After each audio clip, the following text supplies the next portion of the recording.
Pinakamayayamang celebrities sa Pilipinas. Part 2. Number 5. Ricky Reyes. Si Ricky Reyes o Ricardo Enriquez Reyes Jr. ay kilala rin sa palayaw na Mother Ricky. Ngayon ay isa na siyang businessman, philanthropist at TV host.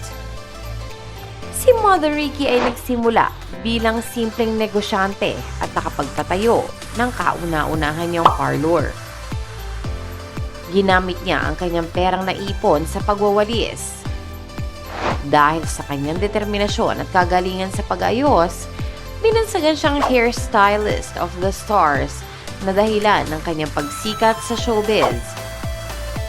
Umabot ng 350 million pesos ang kinita niya sa lahat ng mga ito.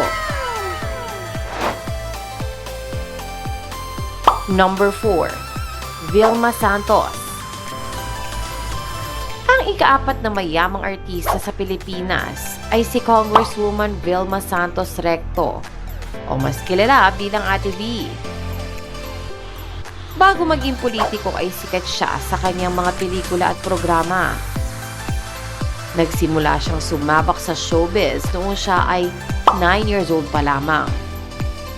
Kinilala siyang star for all seasons dahil sa iba't ibang karakter na ginampanan niya sa iba't ibang uri ng palabas. Kilala rin siya bilang talented na recording artist, dancer, singer at host. Dahil sa rami ng naiambag niya sa film industry, nakapanalo siya ng kabuuan na 107 movie awards mula noong taong 1963.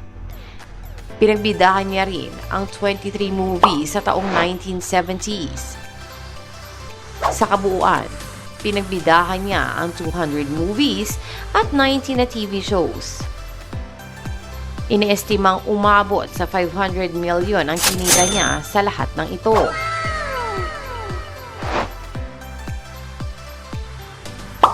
Number 3. Willie Revillame.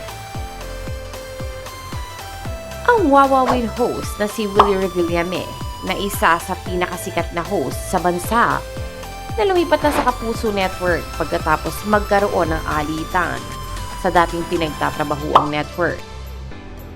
Una siyang kilala bilang sidekick ng mga bida sa pelikula katulad ni Cesar Montano sa Kung Kaya Mo, Kaya Ko Rin. Noong 80s ay nagsimula siyang mag-host sa noontime variety show na Lunch Date. Taong 1998, nag-host siya kasama ang Apo Hiking Society sa Sanglinggo na po sila. Pagkatapos noon ay nadagdagan pa ng 3 noontime shows. Pinakamalaking tagumpay niya ay ang Wawawi kung saan nakapag-produce siya ng sarili niyang album. Nagkaroon din siya ng 3 variety show sa TV5.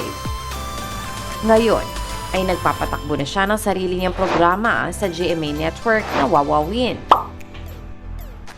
Isa sa pinakamalaking niyang proyekto ay ang Will Tower Mall sa Quezon City kasama ang business partner na si Manny Villar. Mahigit 600 million pesos ang halagang naitala na yaman ni Willie Revillame.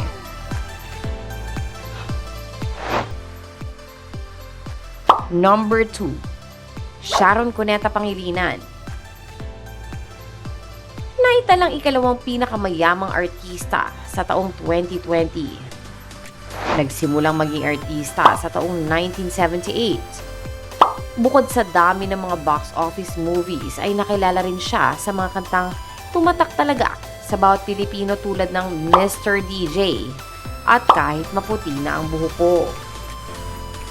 Naitala rin siyang box office queen sa taong 1985 hanggang 1987.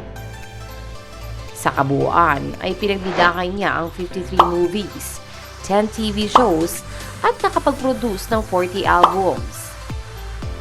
Bukod pa rito, ay naging endorser din siya sa iba't ibang mga produkto. Umabot sa 1 billion pesos ang kinita niya sa mga ito.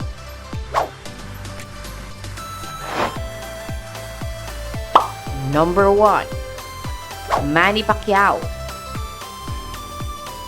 1995 nang magsimula siyang sumabak sa boxing.